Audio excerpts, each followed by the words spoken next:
Book 1, The Day We Stopped Dying, Chapter 1, When Christmas Darkens. Estera's earthly human angel Drana always prayed for her soul, ever since she was a little girl. The girl was an orphan, and had seen the rigors of reality all too closely for such a young age. Drana was one of the nuns at the orphanage, who would come in to pray Estera to sleep and cast blessings against the devil. Drana was a tiny old lady, more bone than body, born with a degenerative heart that kept ticking away feverishly toward a supposedly soon-to-be early end. Despite doctors' prognostications, however, since she was very young, that she would die within the decade, she had proven them all wrong, going on to live decade after decade into her golden years. Whenever interrogated about her secret, she always said it was simply the case that she prayed a lot and believed most vehemently in God. Good girls go to heaven, she would tell Estera every night, but to no avail, for the darkness did not leave the girl's eyes, as she saw little fit in the world for favoring in memory, or looking back upon from some golden pond up in the sky. She would rather die and just be gone, she often thought. She had no interest in living on, in more than her share of this hell called Earth. She wanted to be scattered across the cosmos with no shred of consciousness left to call her own. Her heaven, her true trophy for this Terran adventure, was simply to enjoy what she could while she could, not to take even 1 hour for granted, and then finally to let it all go down where only stardust mingled.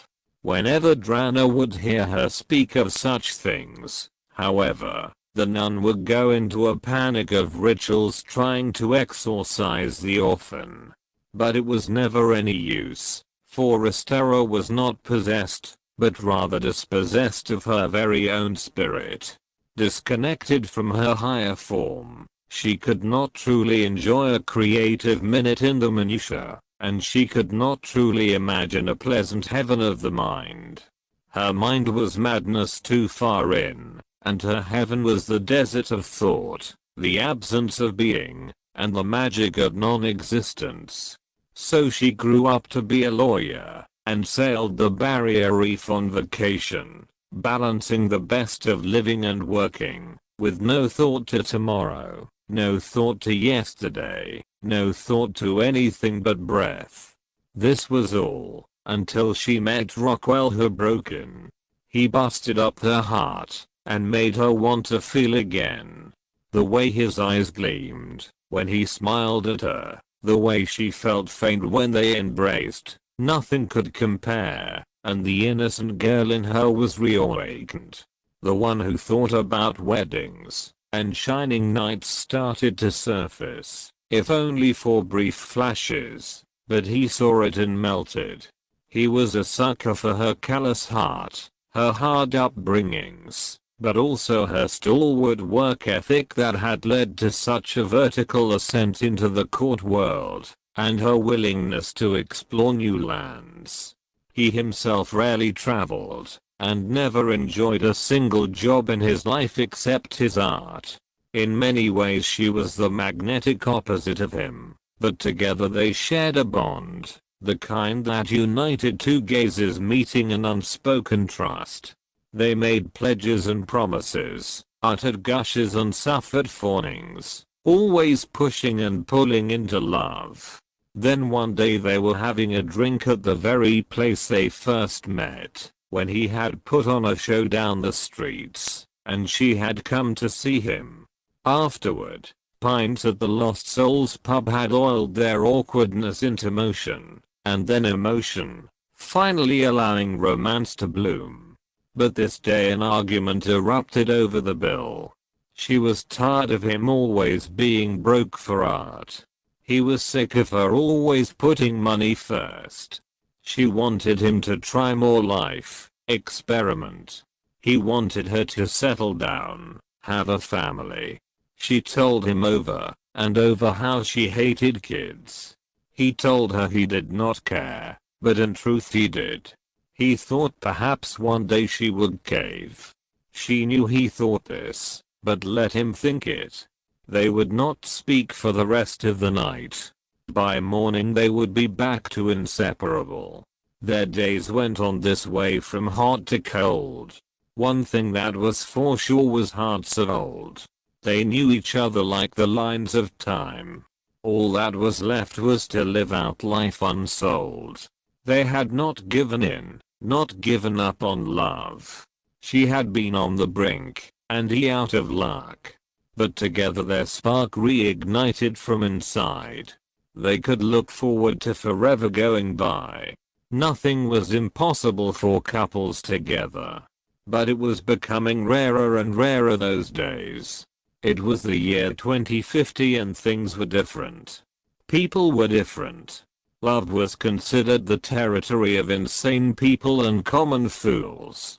Sex was satisfied by robots, and it had become all the rage to erase your spirit from body.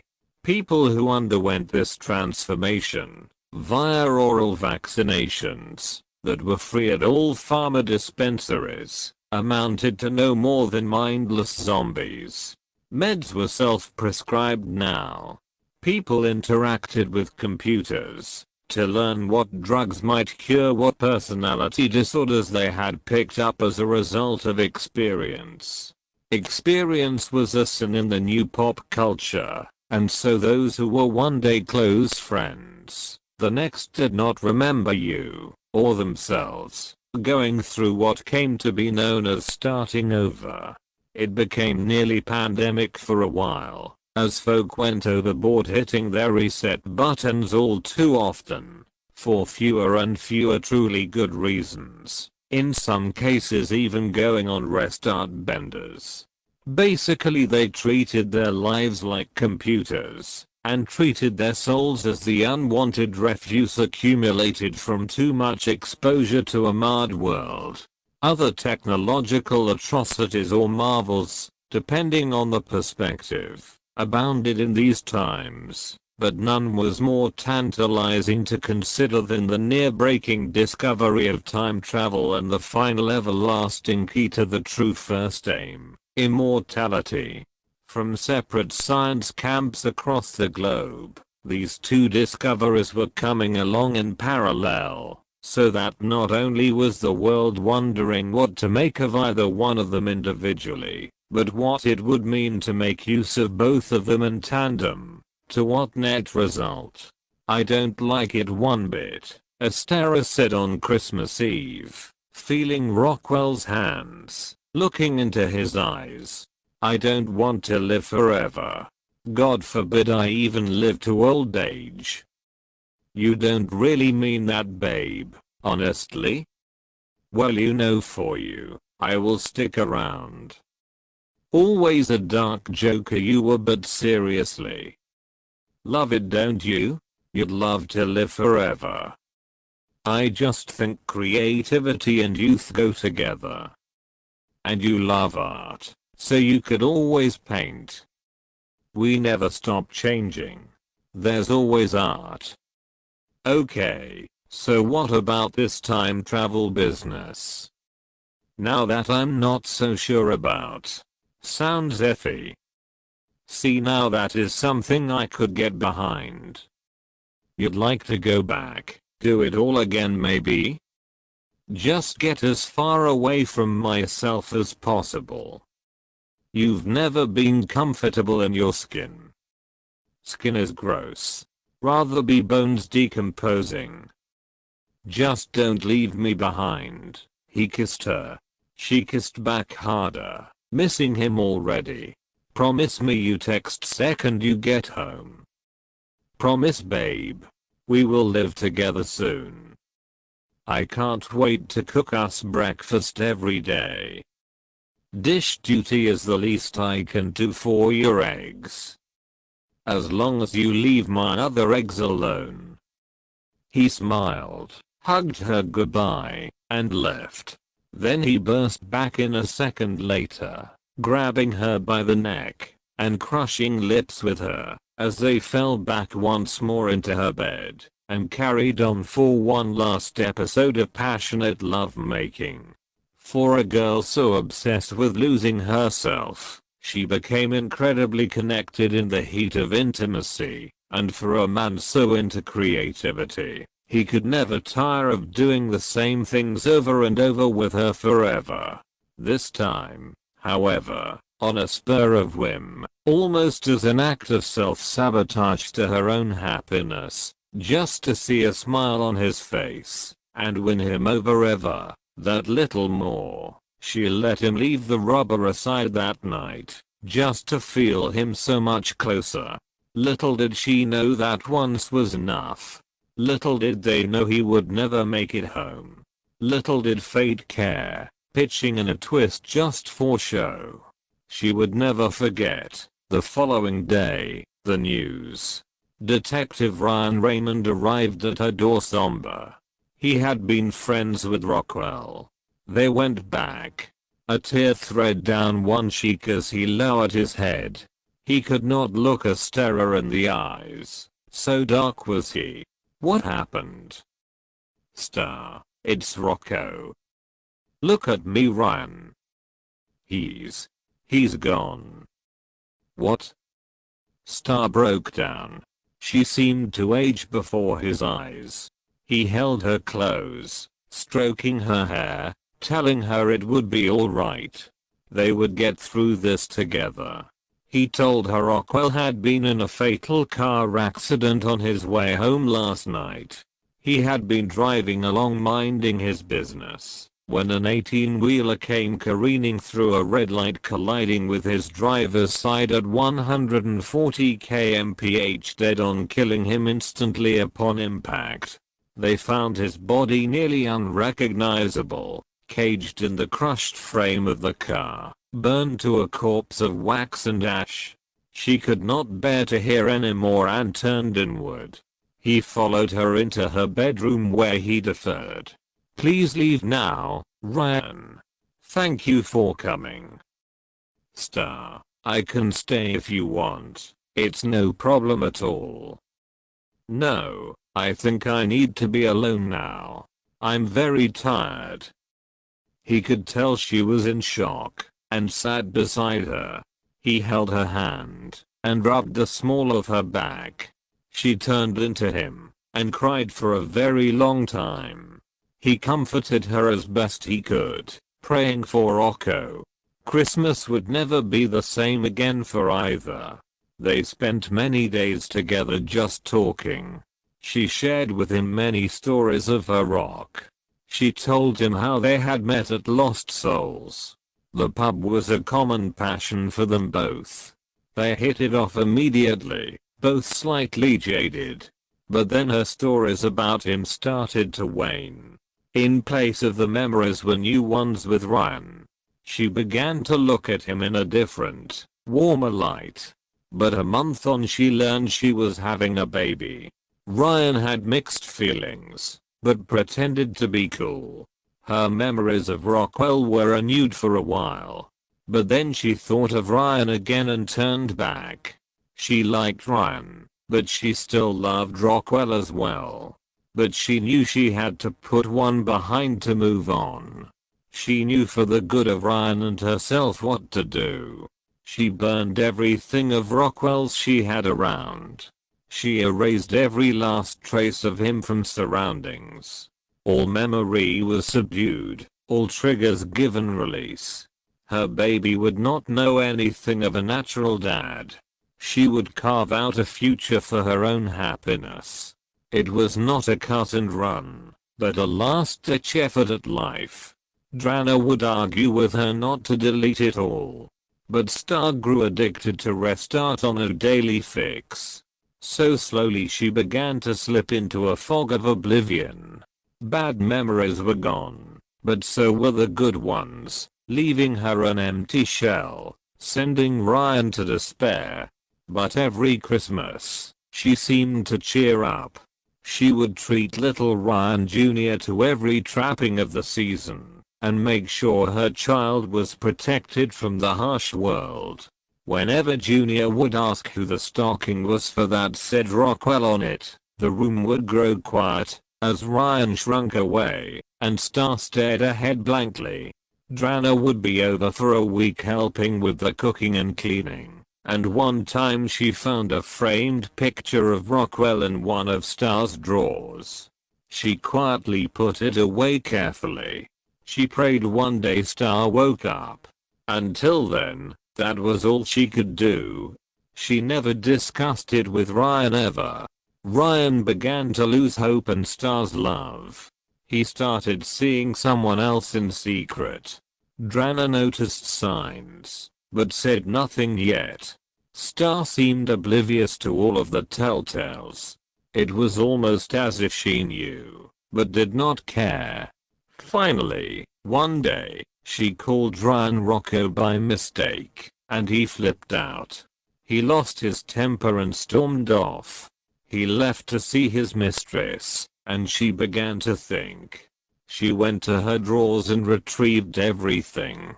She sat in the dark with candles praying for him.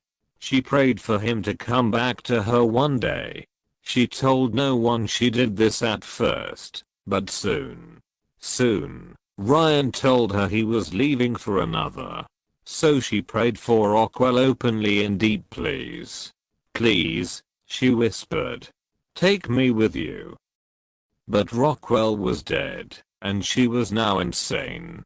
Chapter 2. The Juice of the Temper. Rockwell opened his eyes in a start. He lay splayed out on a rotating table.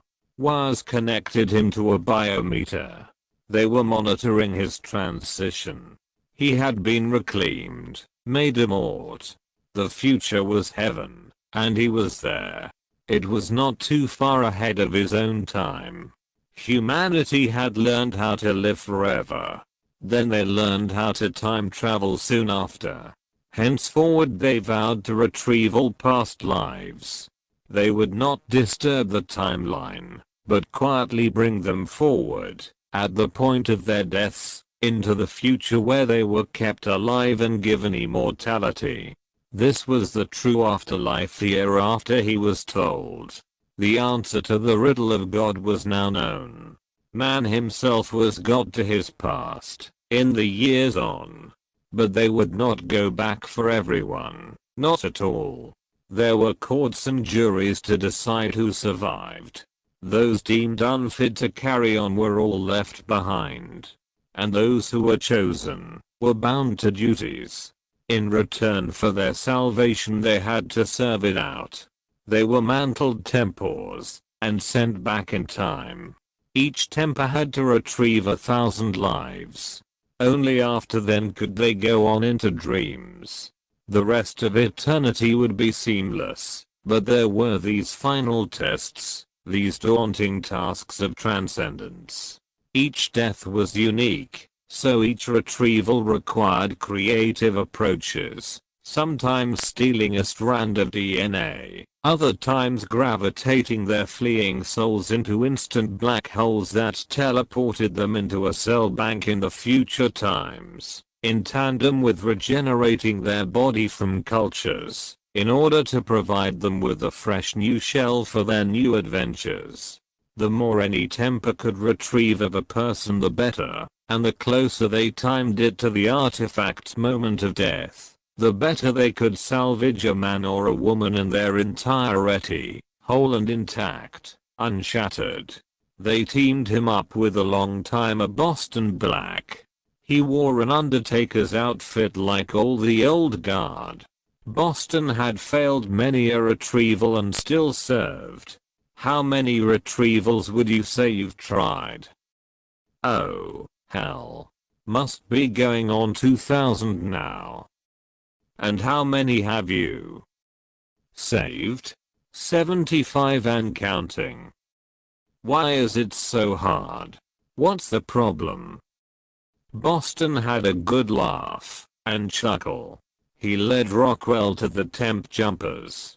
They scrubbed down in the clean room. Then they slipped into the jump gear. Powering on, they signaled for a wind. Doors closed and they stood in darkness. The circular room began to rotate in lights. The building vanished, revealing landscape. The landscape twisted and shifted in time. The years rolled backward, far back now. They landed in the times of the Old West. A woman was just about to die giving birth. She was a saint throughout her entire life. The round of deliberation judged her right. She was a perfect candidate for retrieval. Her papers were signed and sealed. Her tempors were assigned. Old Black and Newbie Rivers. In their jump gear they stood outside the spectrum of common light, where the human eye did not see. They stood by and watched her give birth. They watched uncomfortably as she died. Then they stepped in and went to work. They clipped hair, swabbed saliva and skin. Black put the jump stats against her temples. The nanotech attracted her soul and kept it. The jump stats were then coded to go home. They then returned to the present with her DNA. The woman was cloned and recombined in spirit. But the soul was strictly kept attached for energy. It was the spark that electrified the body so alive. She was afterward encouraged to subdue spirit. She was made a mort, and trained as a Temper. One more was thus resurrected from past time. It was a long hard climb reuniting the family. Get some sleep, Boston ordered. You'll need it. What do you mean? I feel wired, wide awake. Trust me. Temp jumping takes a lot out of you. Tomorrow we should try for 2 retrievals. Don't get ahead of yourself. One life at a time. I have to get back to Astera somehow, that's all. Who? You mean your girl from your past life? I promised her I would see her soon. Son, you must get a grip. There's no going back. There must be a way. They say morts are free. Yes, free. Free to explore and distort the present. Free to make the present become their dreams. Yes, but whatever Astera you imagine is not her. She will be the same, if I think she is the same. That is a psychosis, son.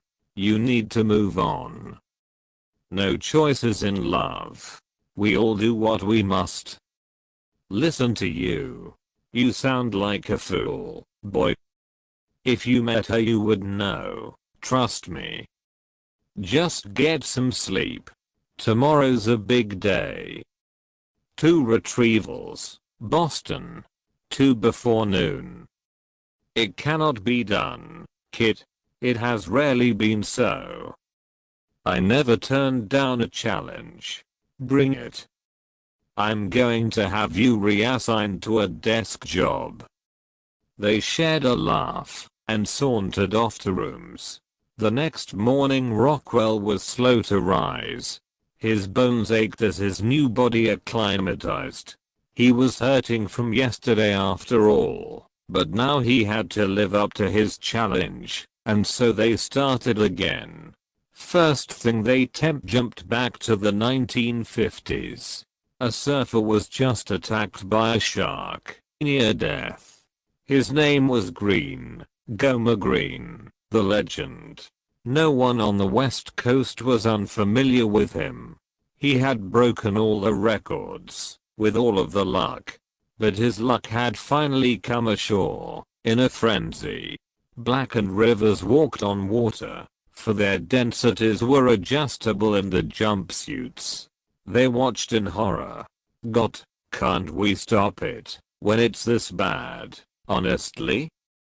Boston shrugged. Be my guest, kid, he offered. Rockwell smirked, bowed his head and marched. He approached the man who thrashed about now. The shark had him by the leg, dragging him down. Rivers shortly jumped into the frigid, bloody water. He aimed his hammer shot and fired. Blasting shark.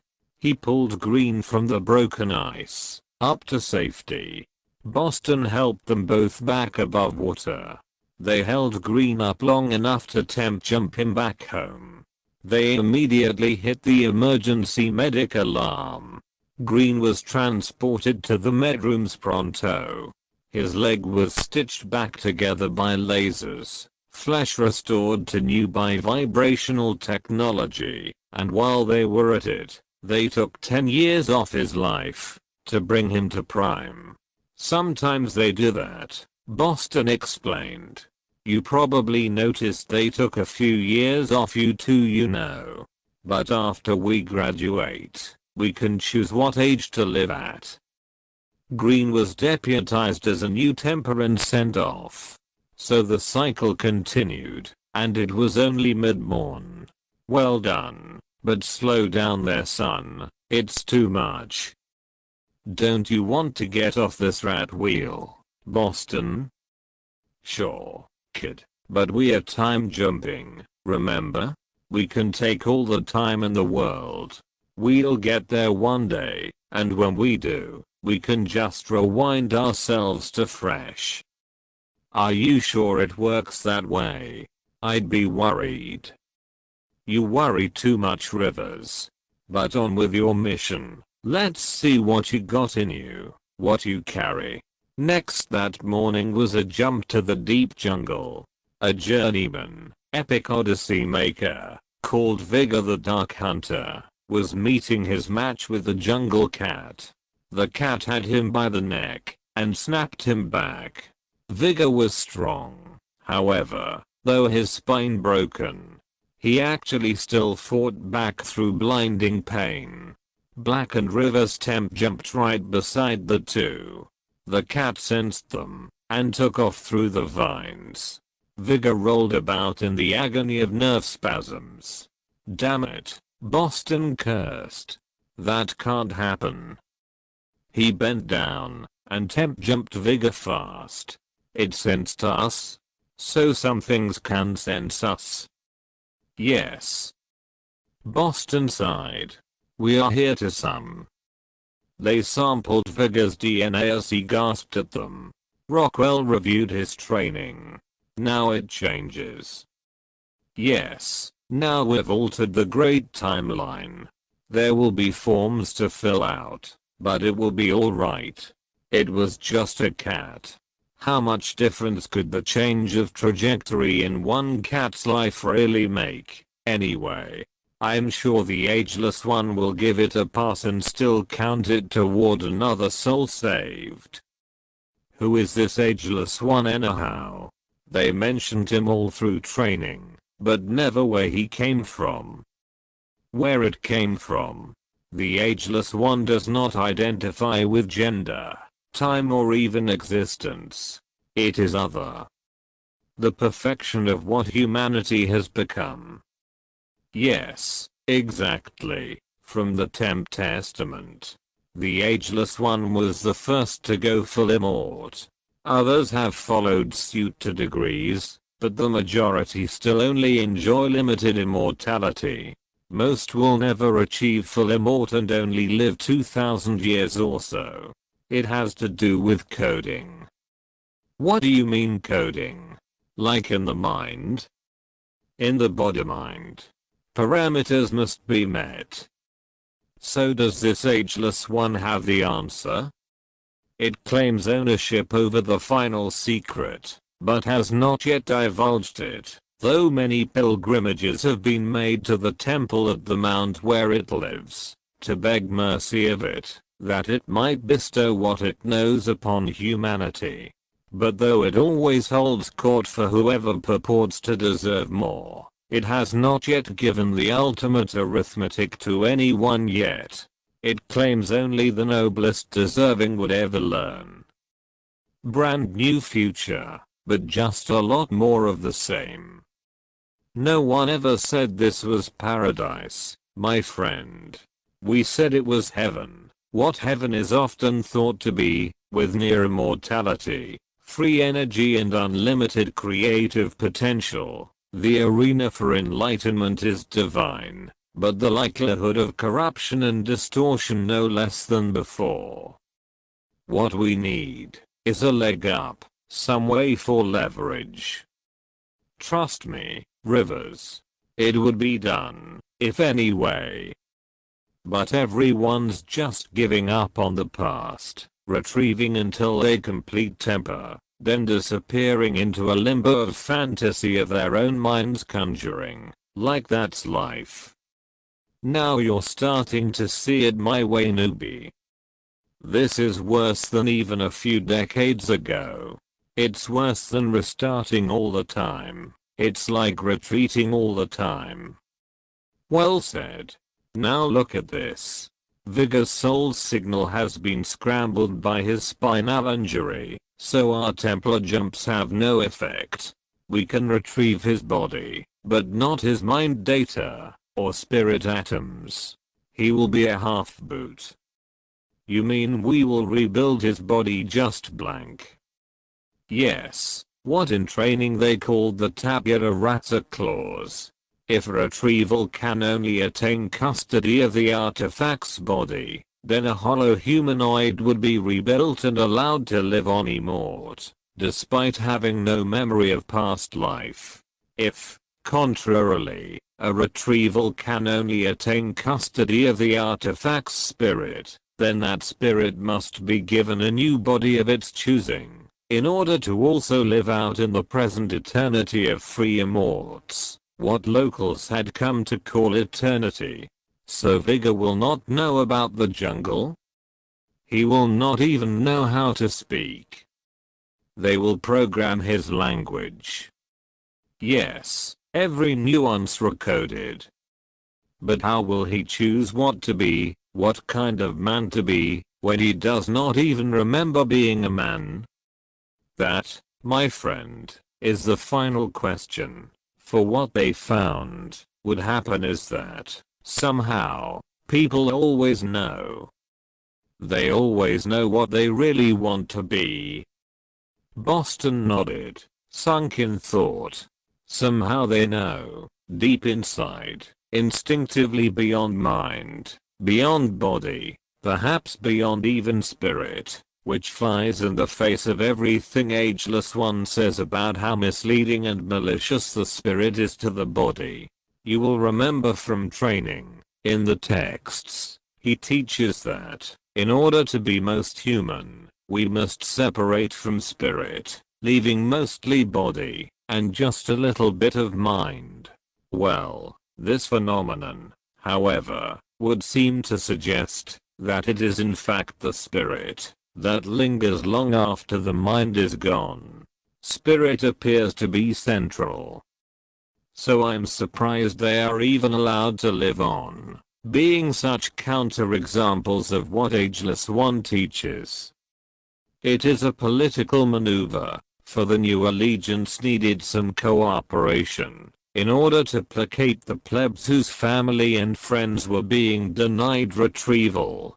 Based on zero atomic spirit count, most of the so-called new ones quickly grow desperately depressed and commit suicide, being detached from their natural groove in the great timeline. It's also crazy, yet all I think about is Astera. Boston only shook his head. This too shall pass. That afternoon they saved 3 more lives, putting them both on an extended high, especially Boston, who had his sights set high again for the first time in forever. They retrieved a jumper, a euthanasia, and an elder pneumonia. Tomorrow they would get back a doctor with a heart attack, a pilot with a death wish, and a baby with a birth defect. 9 stars of fire were awarded to them again and again, for consistent and outstanding achievement. They made a great team, a temper pair extraordinaire, a couple of cloaked bionic immorts from the future traipsing about history plucking out the gems for posterity. They were starting to actually enjoy themselves, and especially the looks on people's faces, when they got so good they were saving artifacts more often, before they died than after. sometimes only seconds before, just to give them front row seats to their own transitions. To the artifact, blackened rivers were dark shining phantoms from the tunnel of light coming to escort their souls off to the afterlife, or whatever came next. That year they ascended to the upper levels of eternity, under ever more watchful favor of the Ageless One. They retrieved golfers from lightning strikes, chokers from windless pipes, screamers down endless drifts, skiers under avalanches, mountaineers on perilous peaks, some just dying in their sleep. Some were saved from venomous snake bites, some from train wrecks at night, some from diseases' ravages, some from doctors' carnages, some from brain stroke, capsized boat, gunshot, skull crack, knife suicide, accidental work injury, cancer, stress, you name it, they saved it. Eternity was looking pretty different with all the new faces hanging around. They all talked about blackened rivers, and how they were going to save everybody one day. That was the common joke anyway. Black liked all the attention, when he was honest with himself, but Rivers more preferred to keep his mind on the task at hand, which was to graduate and look for Star.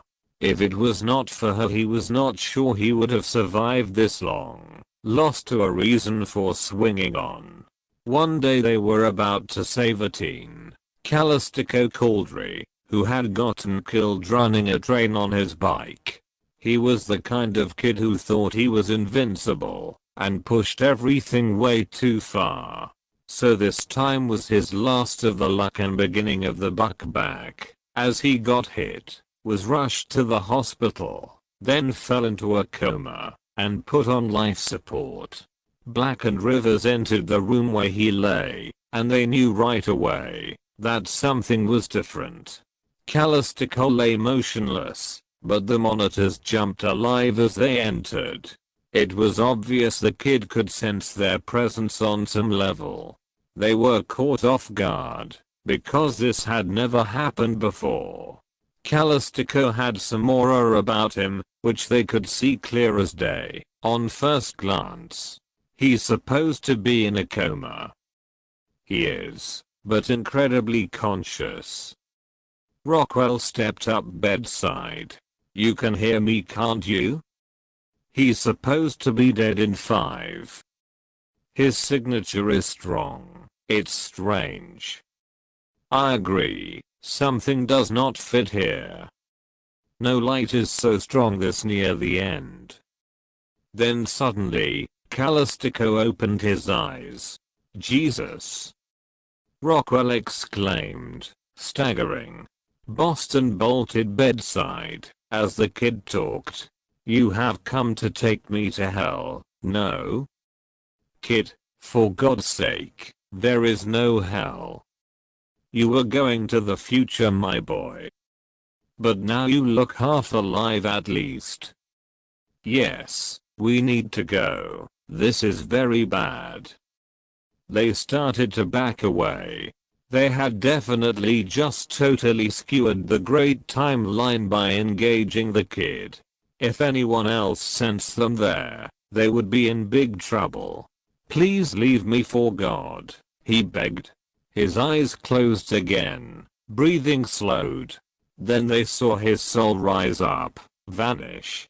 The room lit up in a big bright blue flash. The Tempors were temporarily blinded. Afterward, they interrogated each other. What the hell was that? What was that? That, my friend, Boston surmised. That was something much bigger than Eterniti ever was. They returned to the present to regroup. They were each grilled on the incident. Elders interrogated every aspect of it. The Ageless One even listened in. All agreed it was an alien illusion. The Winged Ones, or traitors to reality, were tricksters from another world, come to brainwash humans into believing there was any other afterlife than eternity. They called them the Arcs, after their light shows. They often appeared as just small orbs of energy.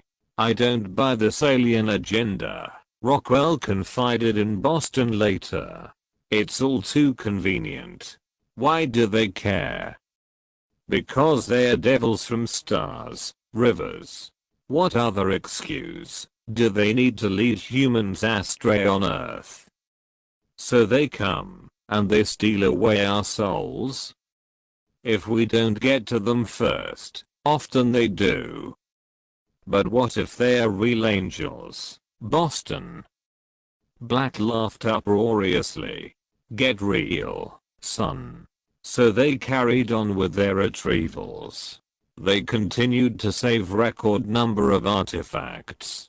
But Rockwell was beginning to lose his way, his drive, even despite his single motivator in reuniting with Astera. He could not help but begin to think that perhaps this future was hell on Earth.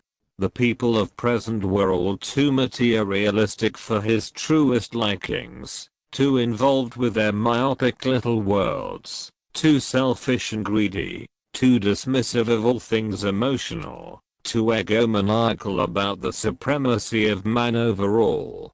He was beginning to feel like a pawn, a player being moved around, tricked into thinking he was helping people by bringing them forward to the future, when in fact, he could not help but begin to speculate he may after all be simply delaying their ascension to the true heaven, the true afterlife, instead trapping them on Earth in eternity. The juice of the temper may be permanent in a negative sense, and he may now be locked in a death spiral with the very opposite of what it meant to be human. Chapter 3. Vanish into the void. One day Star had enough. She left Junior under the care of Drana and set out to do what she must. She wandered about the city aimlessly for a time, picking her spot carefully, working her way up to the inevitable task. Wherever Rockwell had gone, if he was right after all, if Drana was right, if everything she believed as a little girl was actually true, and there was a place beyond, then she would go there to find her true love again. No man in this world would ever be good enough. No romance would ever live up to what they once had. She had heard it said that people only ever get one chance at real love, and if they miss it, if they break that bond, then they are left dangling ever on. She did not want to spend the rest of her days that way. She was not afraid if there was nothing after the end, but what she was afraid of was waiting forever to find out, in an existence rendered hollow by her haunting memories. She cared not whether she merely vanished into a void, as long as she did not slowly wither away in a vice of despair. So she stepped out in front of a bus. She caught the bus that day, right full on, in the middle of rush hour. The traffic came to a halt as the scene unfolded. She lay limp in the street in a pool of crimson. Her light was slowing from her eyes. She managed to blink twice, but that was it. Then she saw a flash and two figures arrive. To her astonishment and amazement, it was him. Rockwell walked up to her in an aura so crystalline. He knelt by her and held her hand, urging her on. "You can come with us now, we are here for you." But the very presence of her old flame enlivened her. She suddenly came back to life. So Tempors left. On her way to the hospital she spoke of him. After her recovery she told others about him. She had seen him for real. She was sure of it. It was not a dream, not a mindless fantasy. She knew it was really him come to see her. She prayed he would come again very soon. She called out to him more than ever before. She left notes by the door and on the walls. She stayed up late repeating his name. She woke up at night dreaming of him. She would see him soon. She knew it. There was little love could not cross. Blackened rivers returned to the present. What does it mean that she was my lover? No one picks these missions, my friend. So it was just coincidence I found her. Boston could only shrug. I can't say. She was right there, so close to end. You probably triggered her back. This means more paperwork, right? Boston sighed. No rest for the wicked. But this means she's always with us.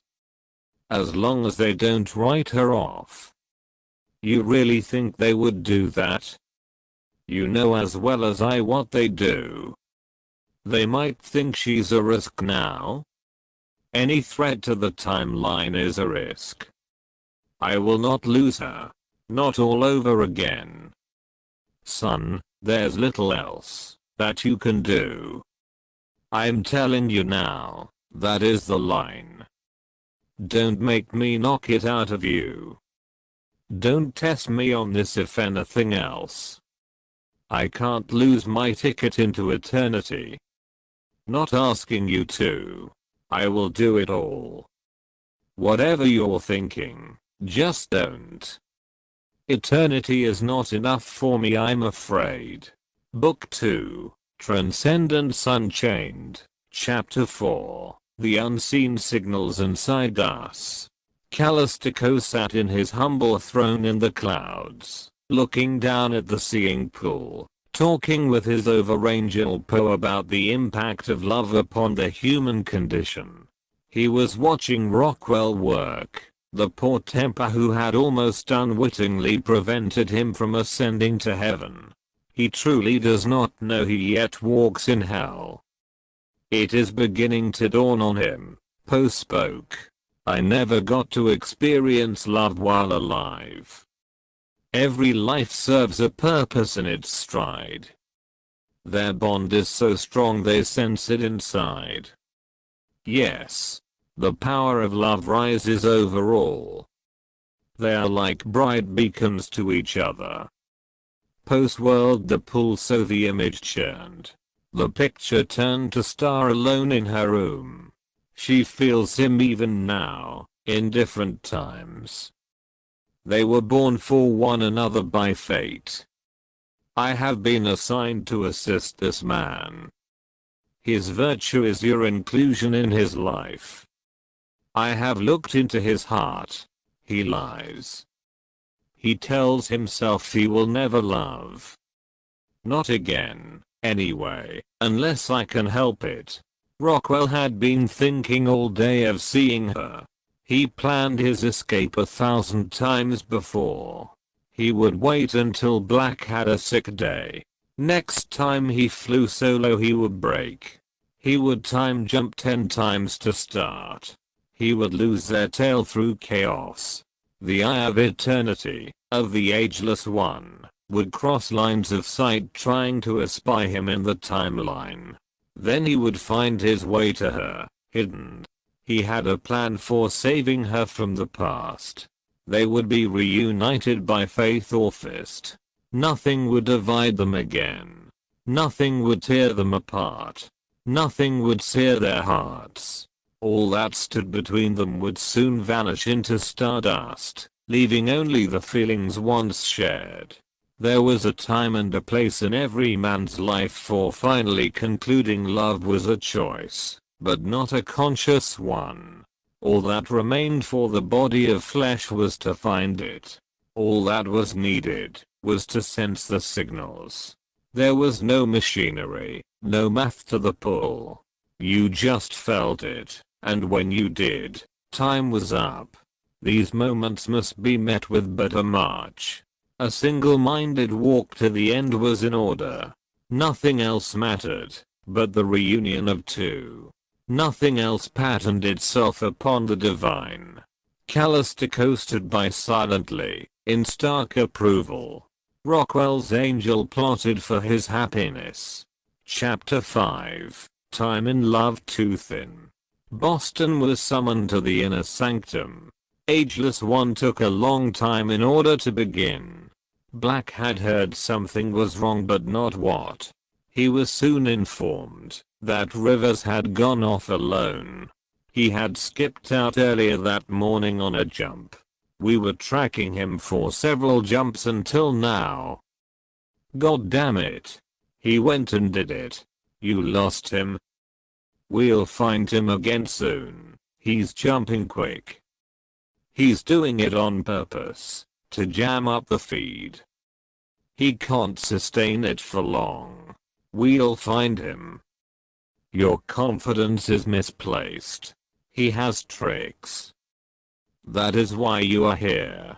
You've been reassigned. You want me to hunt him down? My own partner? Temples have loyalty to eternity, not individuals. Yes, Ageless One, but I feel someone else.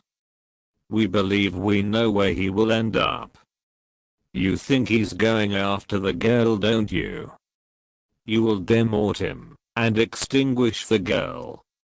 You want me to mess with the timeline more? Once threads are bare, they must be cauterized. Ageless One, in all humility, this seems much. If you care not for this mission, we will defer. You will find someone else to do the work. Yes, and you will be added to be demorted. Boston's head swam, for he had heard the doom. It was his life or his friends, and he had a choice. He knew he would regret it either way unto forever. He doubted he would even be able to do it for sure. He tried to imagine looking into River's dying eyes. I will do it, he said, bowed and departed gloomy. Estera closed the fridge, feeling a little depressed. She set her mug on the counter and refilled it. She walked over to the dining table. She noticed a magazine open. She had not left it that way. Then turned another page. She gasped, spilling coffee. She spun about, feeling chill. Something had just walked past. Rockwell, she said aloud, hopeful. The window facing French and 4th Street suddenly opened, letting a breeze blow in. She rushed over, looking outside. Rockwell, she pleaded pitifully. But it was not Rockwell in her apartment. It was Calistico, sizing up River's love, getting a sense for what he was up against, getting them back together. Then opening the window, he flew off over the city asleep, the city of sirens, as it was called, after the mysterious melodic harmonies that were often heard coming from the direction of Mount Miramar. New London was a hotspot of interdimensional activity. It always had been, always would be, making it a favorite playground of angels. Calistico soared low and climbed high, taking in the sights and sounds of Rockwell's old stomping grounds. He wanted to understand this man's history, in order to get a grip on his future, and what motivated him onward. Reports were coming into his mind regularly from his overangel, who was tracking Rockwell's whereabouts in time. Rockwell was to be warned the second Rivers arrived. They knew soon or later he would come for the girl, and they would be ready to save one from hell and eternity, if not both. Rockwell skipped across the great timeline like a stone on the water. He was a ghost through history, an aloof traveler, hitching a ride out of the hands of the Ageless One, by always staying one world ahead of the Tempors that now hunted him. It was at once exhilarating and terrifying. He knew sooner than later he would have to make a final play toward some good end. The Tempors would catch up to him eventually, but all that mattered was he see Star one last time, and fulfill his promise of returning to her. He hopped through the Middle Ages, back to the Stone Ages, up through the Egyptian times, into the far-flung decades of the 20th century, before finally landing in 2050, phasing in at the back of a deserted bus en route through New London on track for Star's apartment block. He could feel his heart slamming against ribcage.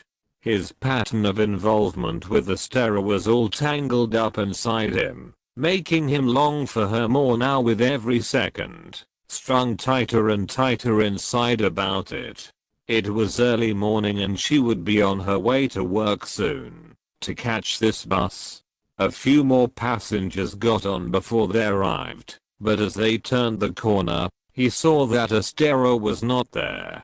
He began to panic, sensing the Tempors were nearly upon him, worrying they already had her, when he saw her step out to the stop and stand waiting.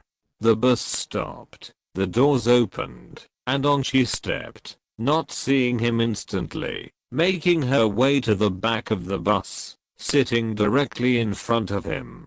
At first he did not budge, afraid of startling her, but then she turned around and looked directly at him, through him, around his seat, sensing his presence, but still not seeing him, so unsure. "Star," he said, phasing into fuller light, and she froze, jaw slung as if she wanted to scream but could not. Then she nearly swooned, fainting before catching herself and looking closer, really making sure it was not just her eyes, but she could tell he was real. "Rocco," she offered. "Yes. It is me, babe." She kept staring intently. He did not flinch, waiting for her to get over her initial disbelief, for her truer feelings to come flooding back. "Is it really you, honey?" "Yes. It's a long story." "Am I just going crazy?" "No, Star, you are not.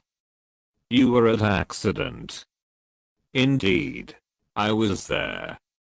"But why now? How?" "I'm not dead, Estera." "What do you mean?" He was bathed in light. "I'm from the future." "You are from what?" "When you die, some get saved by future versions of us, who are immortal time travelers." "But I didn't die. I survived." "We had come to save you." "You mean you saved me?" "No, you changed that." "What did I do to do that?" "It is believed that you sensed my presence, so changing the course of the great timeline, which is the worst case scenario for a Tempor, and for the state of eternity. The state must be kept stable, unchanged by our retrievals of souls from history. It is the prime duty to protect the past." "So you are in trouble then?" "I'm a wanted man, babe. Our time together is thin, until we make a choice otherwise. We are both in danger beforehand, before we take action now." "I can hardly even believe you." "I'm really here. This happened." "What kind of danger?" she inquired. Suddenly something slammed on the bus roof. They both looked up at once. The driver pulled over, hearing it too. Whatever it was now walked along the roof of the bus, each footstep coming down in a terrifying crunch of steel and strength. It was one of the Tempors for sure. "What the hell is that?" Star staggered in breath. "We have to go now," he said, grabbing her hand. He pulled her along to the front of the bus. The driver had the door open now, and he was outside looking at the roof. A brilliant flash of blue light threw across him, leaving him awash in a blinding, temporary brainwash designed to separate him from consequences of past interference. The Tempor on the roof was now firing this great neutralizing stunner all across the crowds that surrounded, stabilizing and insulating Eterniti from the harm of timeline trauma. 2 more Tempors were spotted up the street. Rockwell led Astera through the crowds on foot, following a winding way to shake the tail, as their clocks unwound. We have to make a choice. They will not take you back, now that you've seen the truth. They consider you a risk to everything, and they will now terminate you on sight, just as they will with me for going rogue. Our only hope is beyond the stars. There is a heaven greater than eternity. You know I don't believe there is, so what hope is there for us, if the rulers of the future want us cold dead? There is one other way, one way to evade. You mean just keep running? Is it possible? They track us by our natures, not our energy. They predict where we will go, not measure it in any traditional sense. They use intuition, but call it code breaking, when they knock through someone's walls of thought and principle, to come upon a prognostication for where they go next.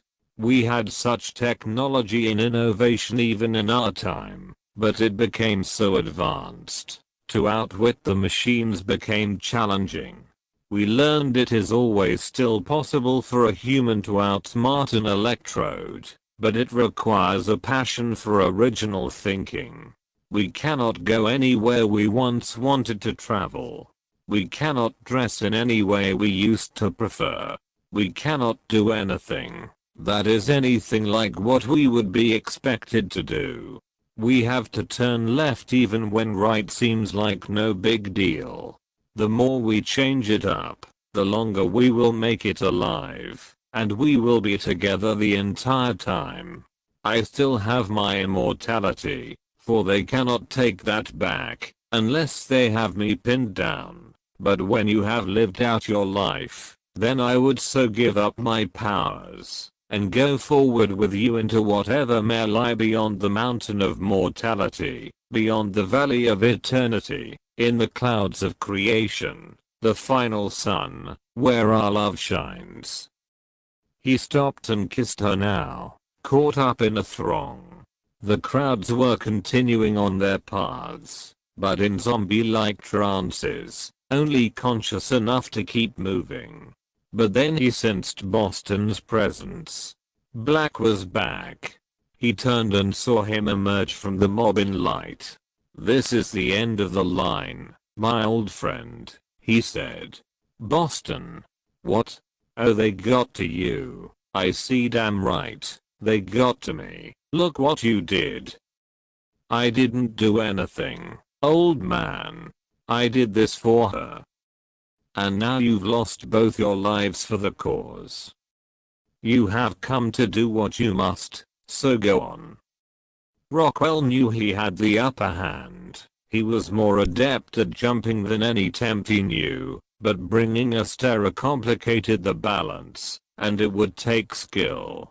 Black would be on him at every turn for the duration.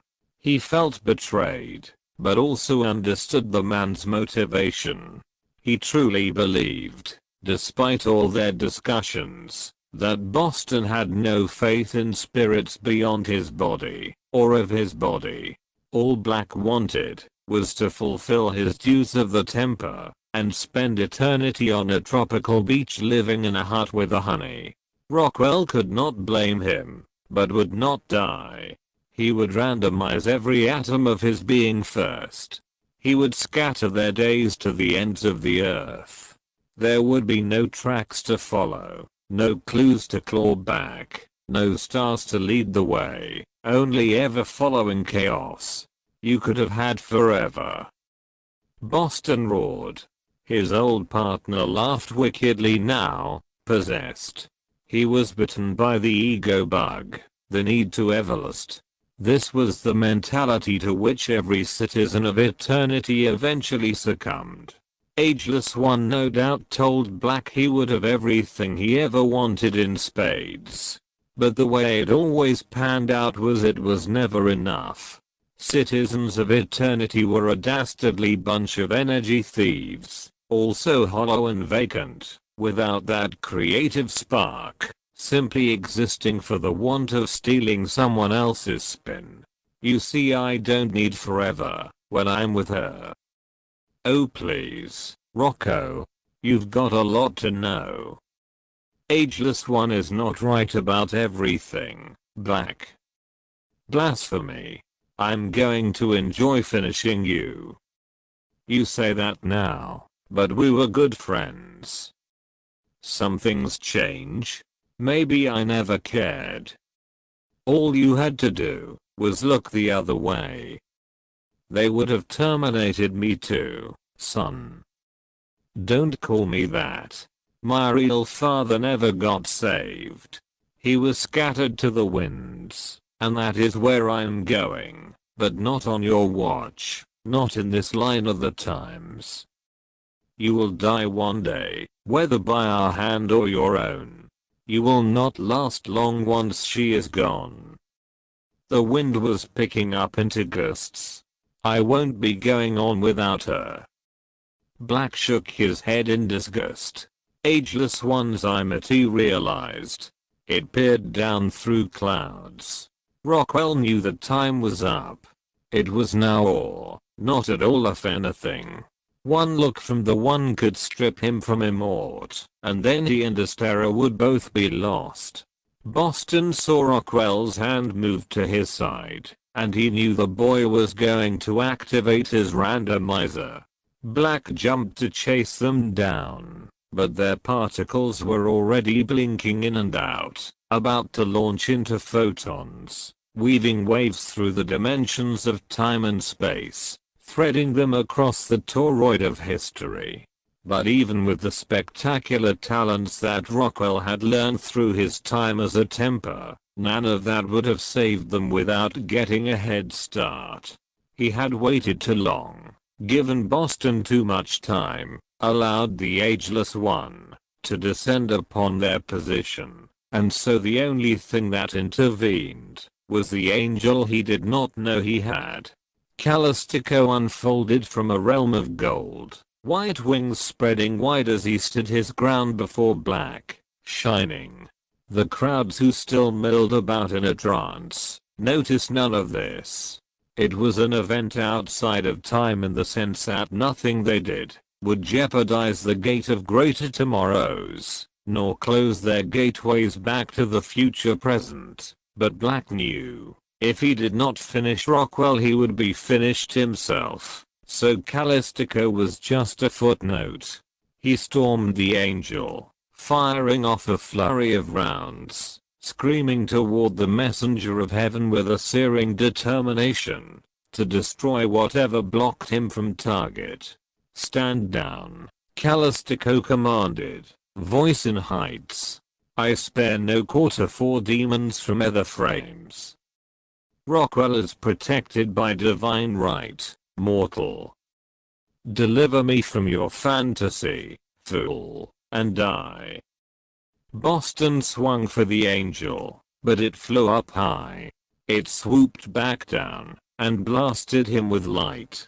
It tore at him in a primal fire wholly unfamiliar to it.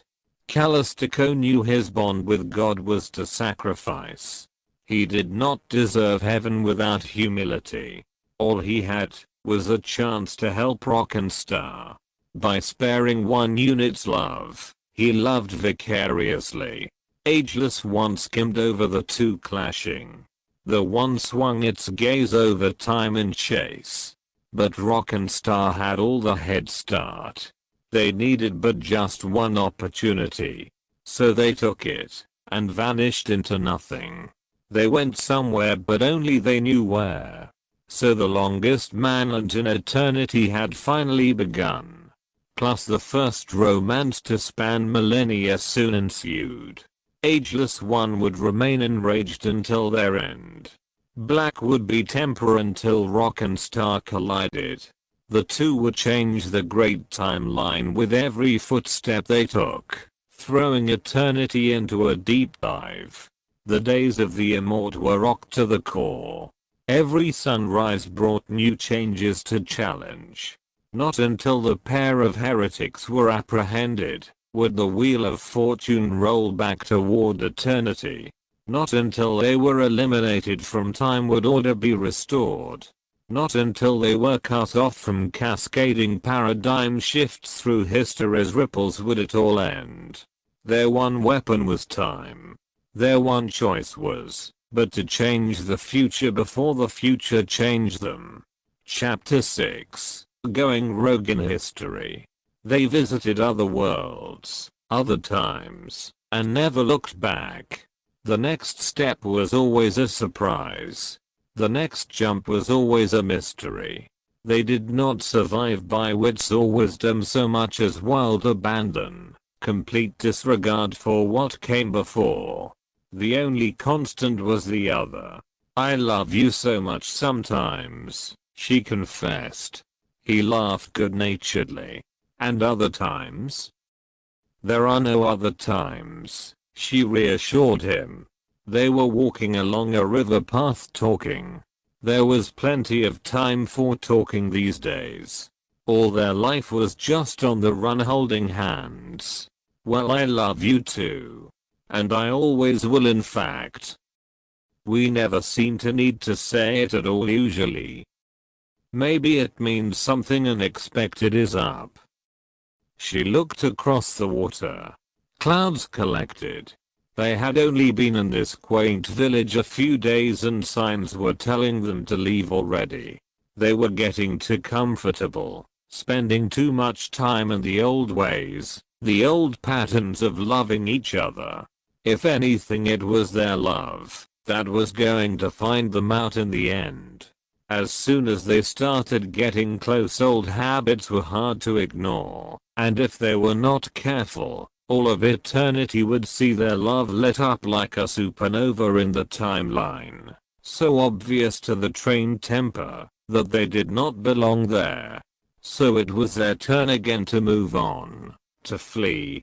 They packed quickly and hopped an antique train into the mountains, passing through a zoo of exotic animals on their way to the nearest time jump nexus on the local ley line.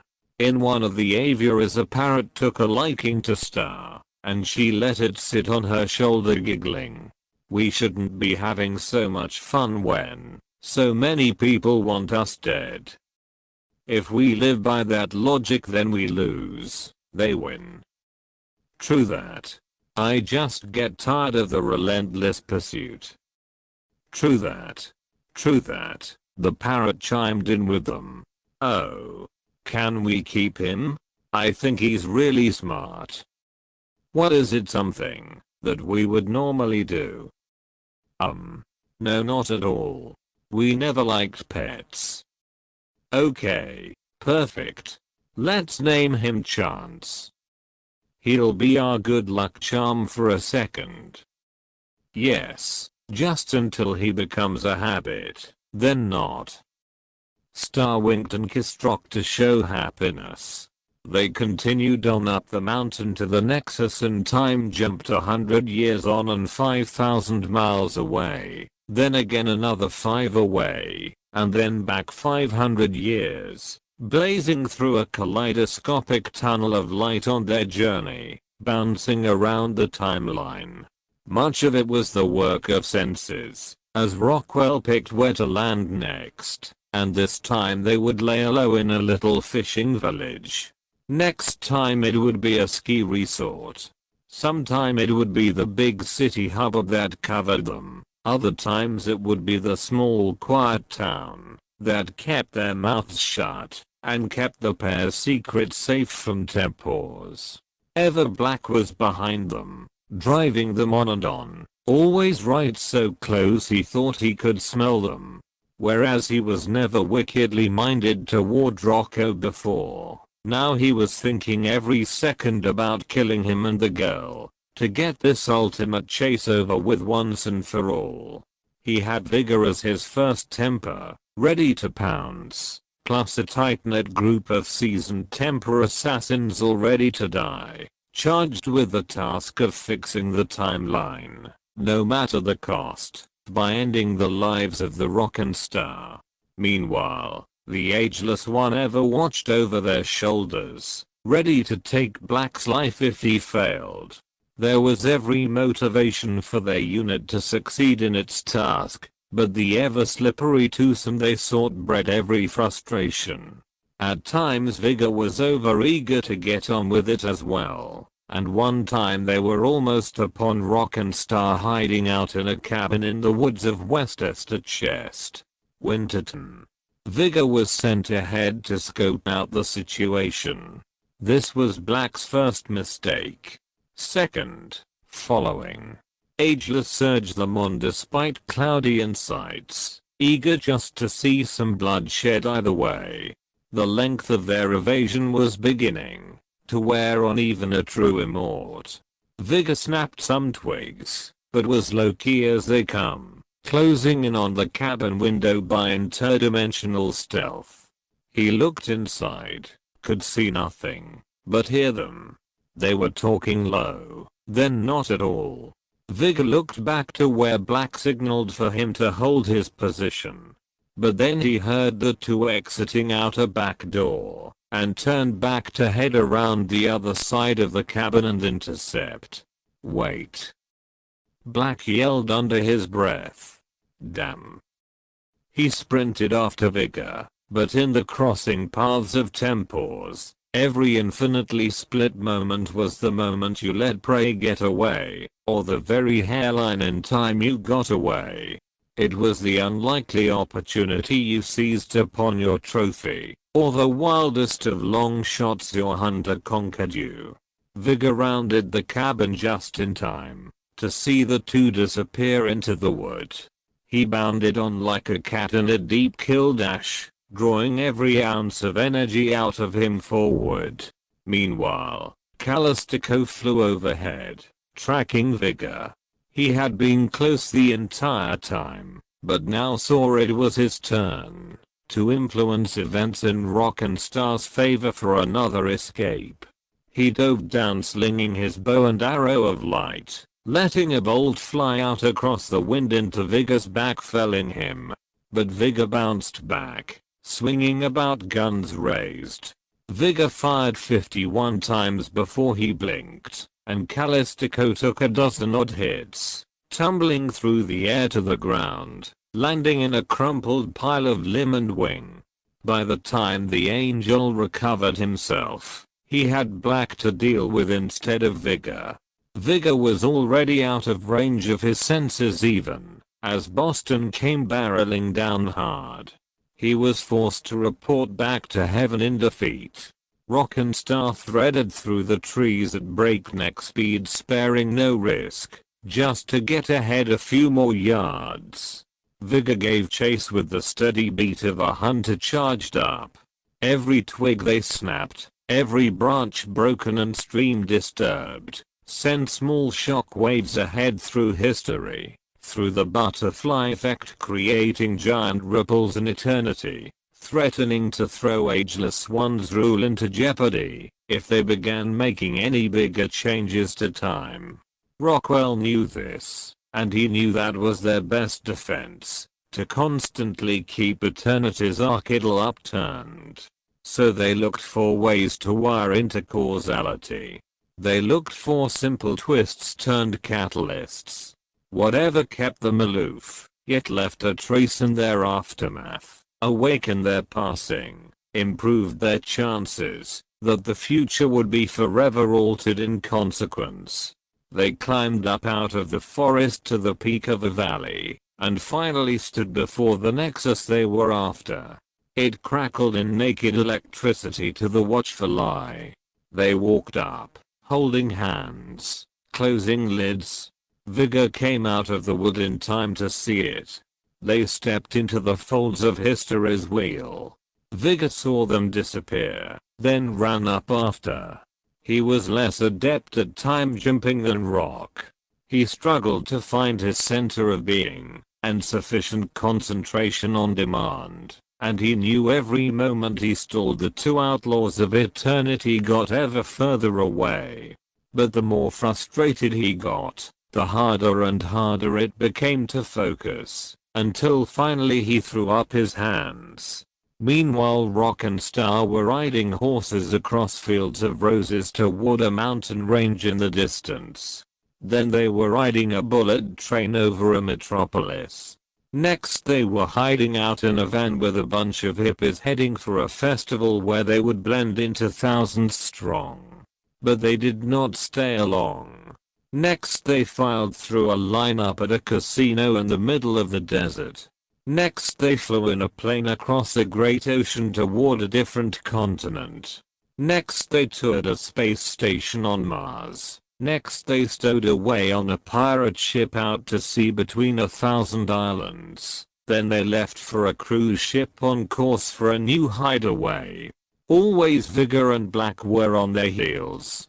Black had the wherewithal about time jumping, while Vigor had the muscle and maniacal rage for rushing toward the final kill. Boston could do the deed himself if he must, but he would let Vigor have his fun, and let Rock meet his end. They nearly caught the pair in a passageway under a library, almost threw down with them atop a building catching a helicopter. Constantly came within tauntingly short reach of them, just to come up short in the end, until the day that Black caught a clue he up until then had lacked. He realized the couple were acting erratically on purpose, to throw them off, but if they held back a bit, let them think they were getting away for good, perhaps then they would slip up, make more mistakes, fall back into a more predictable groove, and give away the upper hand. So he pulled Vigor back for a few days, which was not easy. Then a full week went by which point Vigor was about to bust out over being held up. He had to explain his plan to Aegeless One constantly. He knew his life was on the line over the risk he was taking, but he also knew it was on the line anyway, no matter what they did. So it was best he did what he felt would get the job done right the first time. It was not much longer before Star slipped up. Book 3, Salvation's Last Stand, Chapter 7, Delaying the Afterlife. Rockwell and Astera sat for coffee at an outdoor cafe overlooking the River Kristen. Astera was offered a cigarette by the waiter, which she took after some brief hesitation. They had both been feeling more comfortable. It seemed as if the heat was finally off them. It had been getting to a point past all sanity. But now they could relax and enjoy life a bit. This was the reason they were running after all. All of this was so they could enjoy each other's company just some few precious more years together. All of this was so they may look into one another's eyes just a little while longer in the expansiveness of time.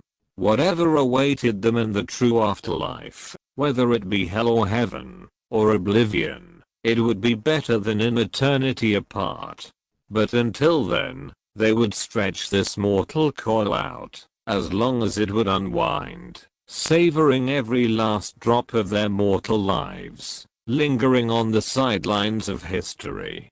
A fountain sprayed in concert with an orchestra that played across the bay outside of a shining music hall. Gulls cried upon the bosom of a cool breeze. Dolphins came in near the docks to play. The sun sat huge on a dwindling skyline. Rockwell felt Star's foot meander up his leg. They smiled at each other, remembering love. It had been ages since they could even take a breath.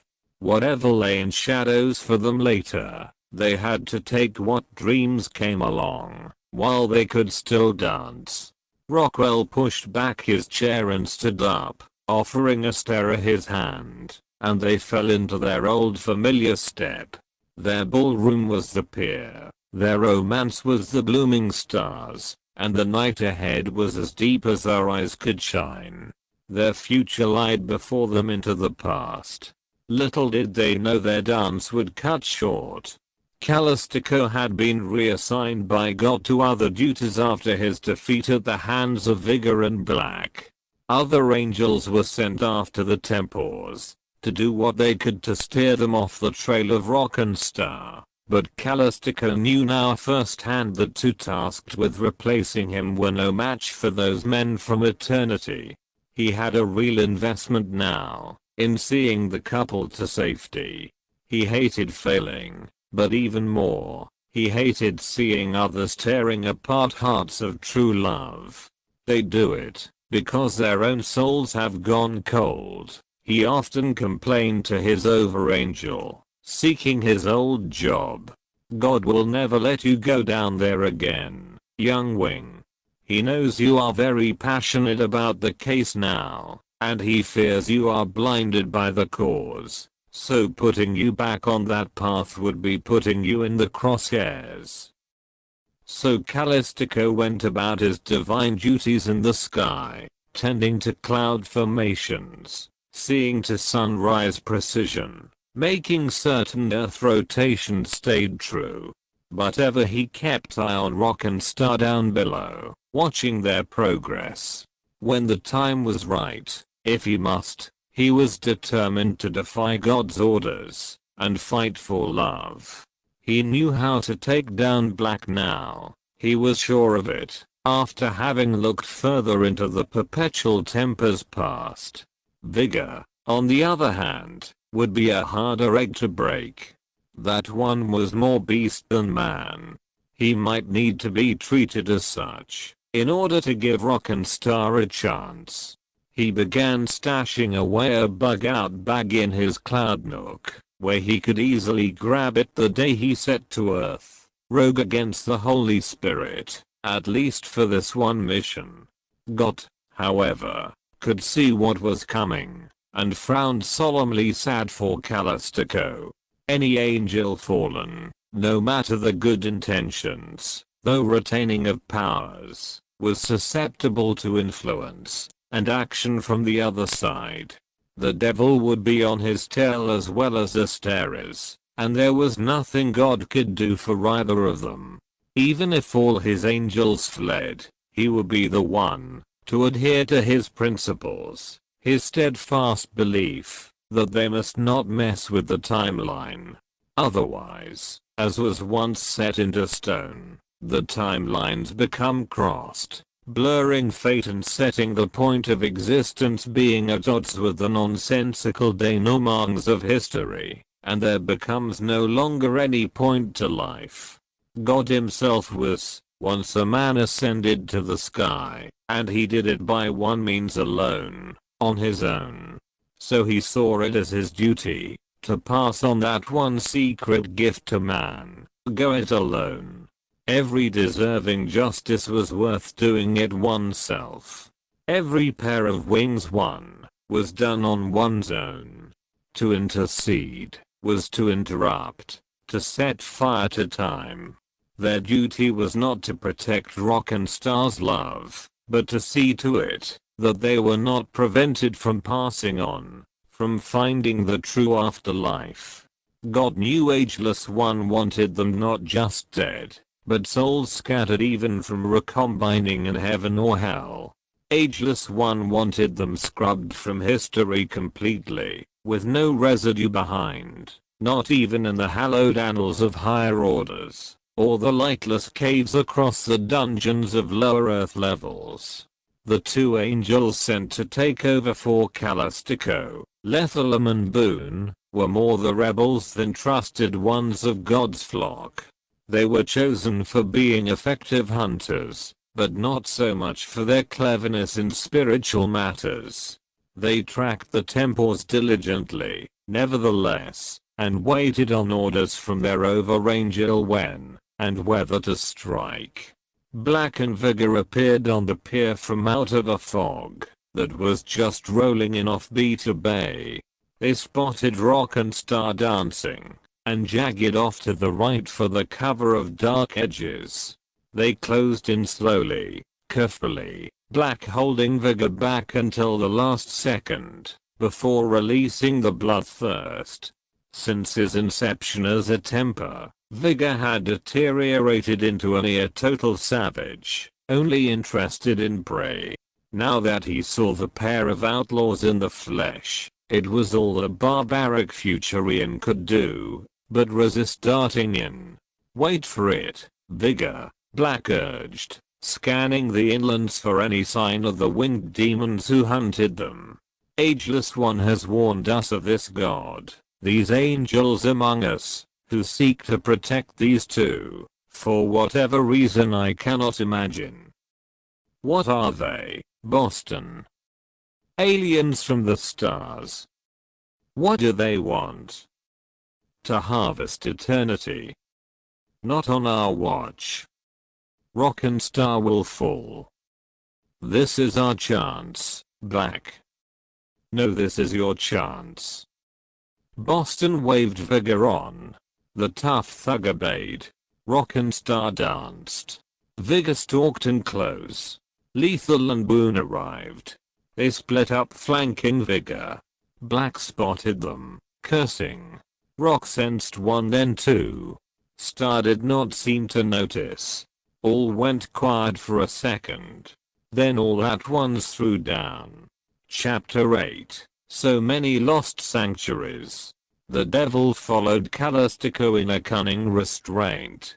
It knew the angel's weakness was for human love. It would betray even God to protect that passion. Even demons of the underearth were impressed. But the winged one would fall for his foolishness. He believed in high ideals despite knowing better. It watched as the angel made a final break for Earth. After seeing Lethalum and Boone delay Vigor in combat, only to leave Rock and Star open to Black's direct attack. Boston was on them like lightning when he saw Vigor caught up. Rock pulled Star toward the far end of the pier. Boston pushed through the crowds chasing them. He had no time to prep the people, so they swayed. They gasped as the temper blazed violet and blue. The timeline rocked in strain under the burden. Black cornered them by the water. A big storm blew in. Rockwell's weakness was the girl, and Boston knew it. When his old partner went on the forward, he deflected engagement, blasting Rockwell back with a strike of supernatural strength, betraying new powers bestowed to him by the Ageless One, of precedent-setting access to Eternity's Eye of Enchantment. The Great Seer had been eager to secure closure on the Rock and Star case, so bestowing such unheard of force in just one, and a temper even. Black then stepped straight for Star, reaching out and grabbing her in a blurring flash, spinning her around to stand between him and Rockwell, holding gun to her head. This is what becomes of love, when you cherish it. Wait. Rockwell implored. Please. Boston. No. Vigor spun about entangled by the two angels. Lethalum tore at him with elongating talons. Boone pummeled him with bolts of light. He fired back at random, blinded now. All three spun across the boardwalk. They rolled in a pinwheel of limbs. God and the Ageless One pitted their respective patriots and pawns against each other. The causes of heaven and eternity ran crossways, even if neither came close to hell. Even angels could claw. Even Tempors could cry. Yet their duties collided. So Lethalum had a mission. Boone had his orders true. But Vigor had a passion. He had the upper hand. He understood one thing. He was invested in the death of Rock and Star. His very evolution depended on it. What he did not know was what he was going to become. Once set free to eternity, he dreamed of being king. He envisioned floors of gold. Girls and greatness awaited him. His happiness was not complicated. All he desired were the material things. That is why eternity appealed to him so much, and what the Ageless One appealed to in him. It was enough for him to believe that the angels were aliens. He did not know of such things as spirit in the real afterlife. To him, if denied eternity, he would become dust. He would not abandon his atoms without a fight. He had empathy, but survival superseded everything. He crushed and crippled those angels without mercy. Even the animal instincts inside Lethalum, even the uncommon cold, calculating, killer instincts of Boone were not enough to stop him. He was a madman with a single purpose. He spun Lethalum about to face Boone, then broke his wings behind him. Boone torpedoed in after him, but he smashed the second angel down with a morbid howl. He let out the wild inside, to sing in violence and spare no assault.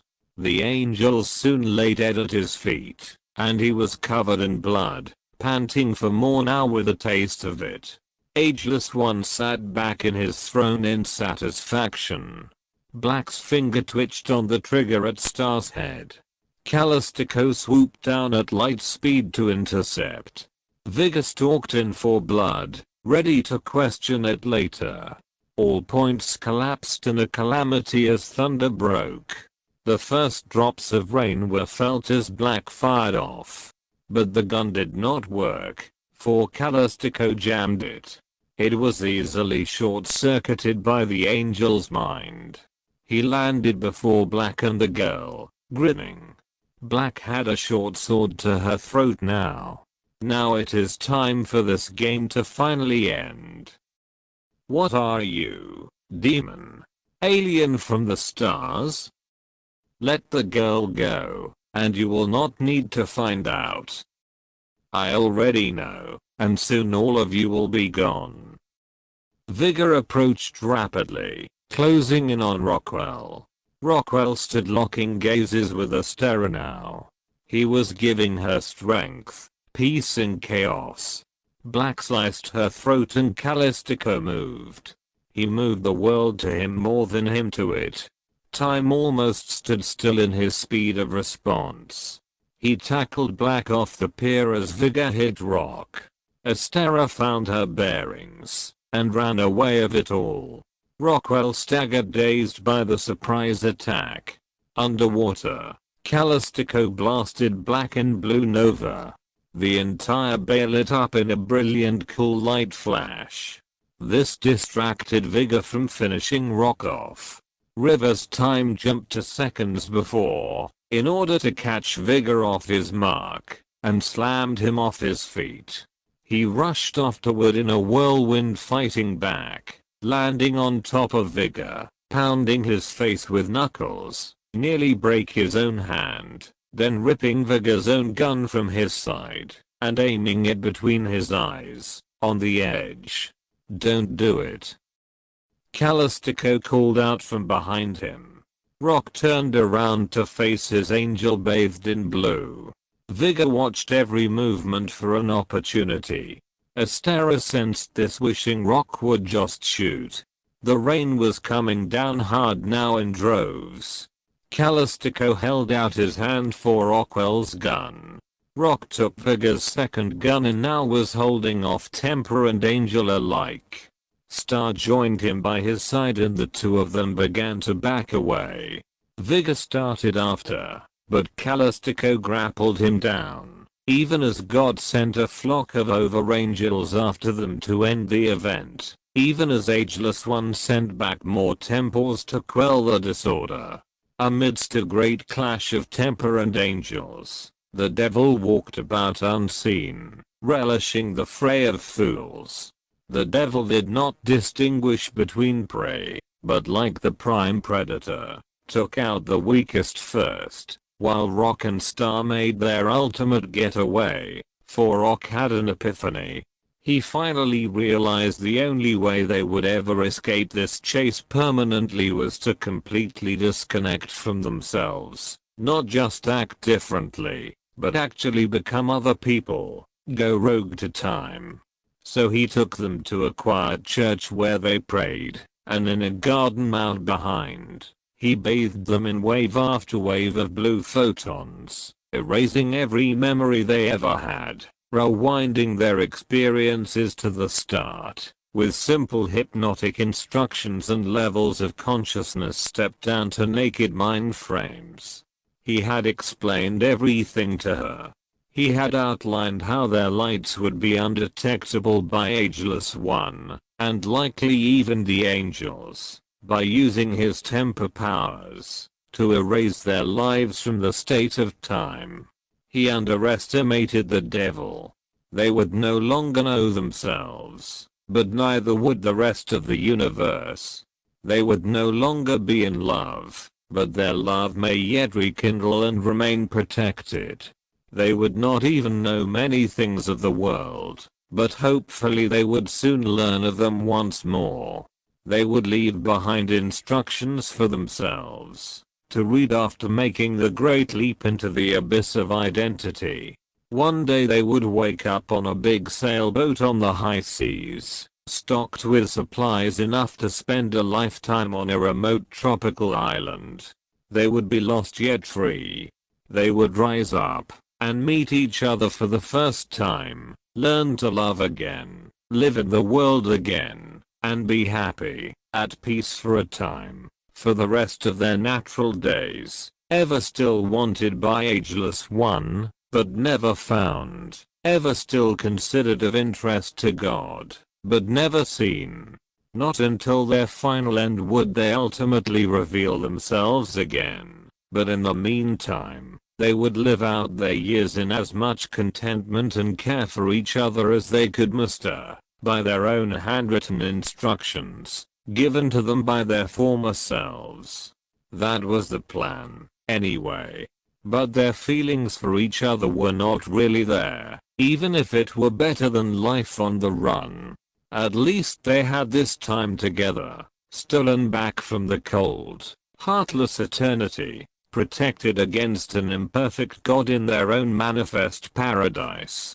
Heaven may be the greater vibration of two extremes, but for now they would live untouched for the corporeal time allotted them. Setting up sanctuary, they settled in. Only the devil still sensed their faint trace. Chapter 9, Manifesting Emancipation. Rock and Star never learned their true names from the instructions they had left behind for themselves. Their former selves were afraid of triggering memories in their new selves, thus drawing unwanted attention their way from the Tempors and Ageless One. They instead instructed themselves to call each other sun and moon, and live as friends, at least at first. Unfortunately or fortunately, their new selves developed different ideas about what was right for them. Through the notes, they guided themselves into the jungle of the island, where a fully functional, impervious solar-powered outpost had been built for their arrival. They had set themselves up with every possible necessity and luxury, every possible defense and armament against harm. They had wanted themselves to be supremely happy. They had spared no measure to see to it, to that end. But they soon learned something stalked the woods. They would hear horrific howling at night and day. Their dreams grew disturbed, and they grew weary. Whatever they had done, in their former lives, they sensed now something sinister had caught up to them. The devil wanted no prisoners. He had come to consider Rock and Star as trophies, those souls even God could not convince, even Eternity could not seduce. He would have their spirits enslaved for escaping the afterlife. They would not cheat heaven or hell on his watch. He came to the fortress in the jungle at nightdown. He set off alarms, and then slipped back into wood. They would come out searching, but he would leave. Then he would come back, to scuttle their comfort once more, slowly working away at their mental defenses. Eventually, he lured Moon, who was sleepwalking again, out into the darkness, by calling to her in Rockwell's voice. She heard her name, Astera, for the first time, and it triggered a deluge of real memories in the wake. He led her by voice toward the river. He made her kneel down over the water's edge. Then she saw his demonic face in the water, and the devil grabbed her by the hair, forcing her face to go under. She fought back, but he would not relent.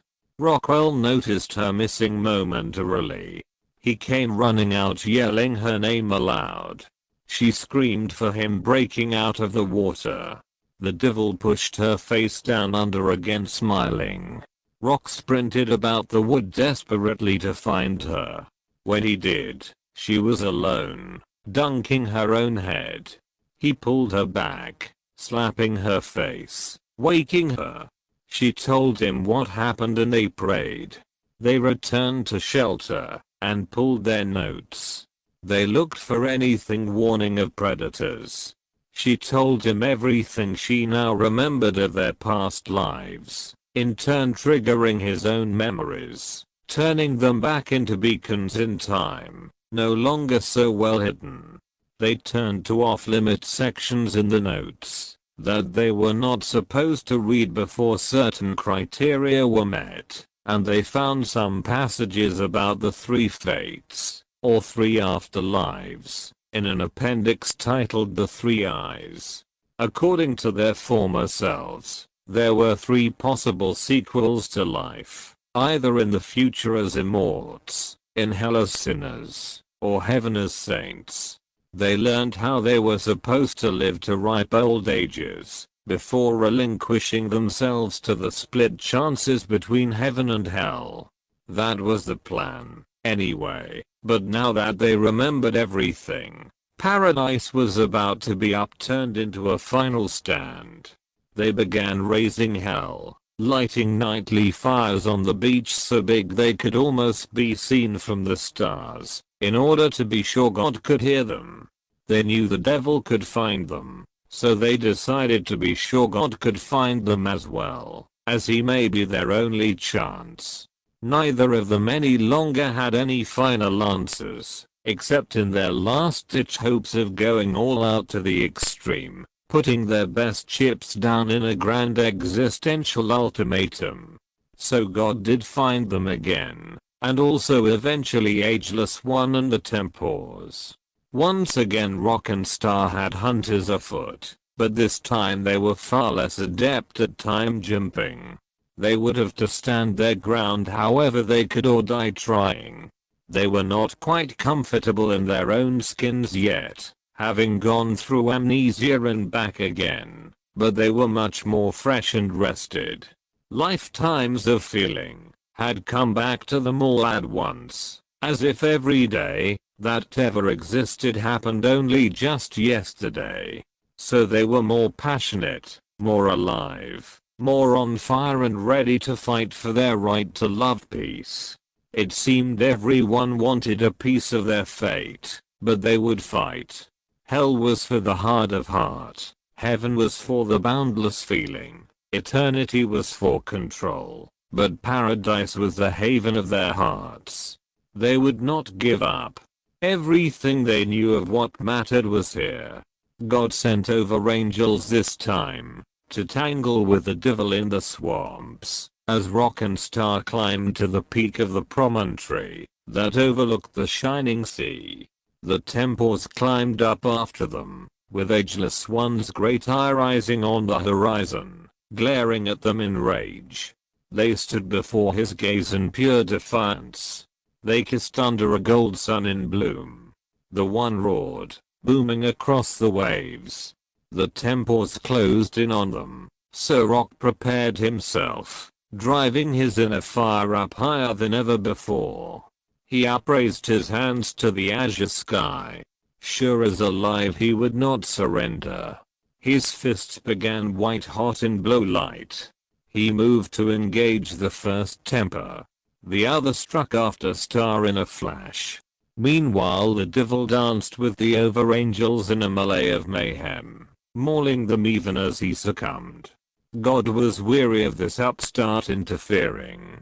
He put all of his power behind his overangels, urging them to conquer. Rock took several critical blows, before raising the Tempor up above his head, and tossing him off the rock. The Temper tumbled toward the water below, but Time jumped just before hitting. Star now grappled with the other, but Rock swiftly intervened, pulling him off of her, and firing several rounds into the Temper's gut. He stumbled away bleeding. He slumped to its knees, quickly losing his life. Miles away the Overangels did the same, in their last throes even as they took the devil out of time forever. The great history of all would never be the same. Rockwell embraced Astera once again, lingering long on her gaze, grabbing a hold of his love ever so tightly. He could feel a vortex of perpetual energy rising up his spine, surging up through the two of them, imbuing them with the ultimate gift, their true inner powers unchained, their true human potential finally keyed open by the unadulterated magnetism of their earthly human love. Thus forward would be a new world, without the devil stirring up man's insecurities and fears, but not without the same daily struggles that gave the human condition meaning, not without the same yearnings for survival, the same desires for freedom from oppression and control. So they knew, as new lights of life, new champions of humanity, they had but one choice: to move forward. They had but one duty left they could not deny. Eternity would have to fall, in a war of the past versus the future, in order to preserve love, and light and what it meant to be human. Ageless One must now die. Holding hands they ran off the rock together, diving down toward the rocks below, burning away into thin air halfway down, in shreds of light, aloof in time once more. Their love would live on to no end, as hell fell forever behind.